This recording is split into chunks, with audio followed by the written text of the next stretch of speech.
Karen Donovan with another segment of You've Got Questions, We've Got Answers. Today's question is, how do I make a competitive offer when I'm buying a property?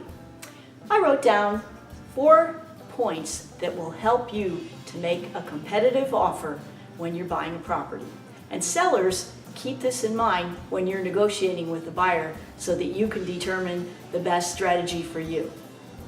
Okay, number 1, I wrote down, determine the best price and terms. To do this, you need to run a comparative market analysis on the property, and you need to find out from the sellers what terms will be exciting to them.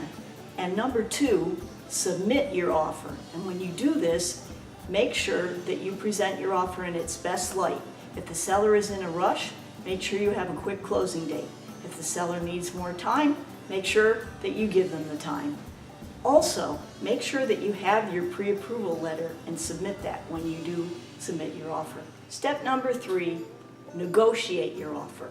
And by this, I mean your offer can be accepted, rejected, or countered.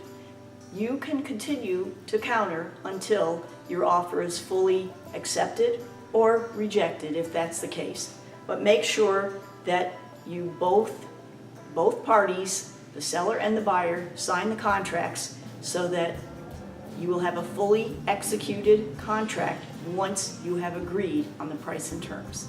And last but not least, if you find a house that you really like, make sure that you act quickly. In this market, there is still a low inventory, and if there are other buyers competing, you want to be right there on the spot, ready to make your offer, get it negotiated and accepted before anybody else. If you have any questions about buying or selling, please don't hesitate to give us a call. You've got the questions, we've got the answers. Until next time, remember, make it a great day.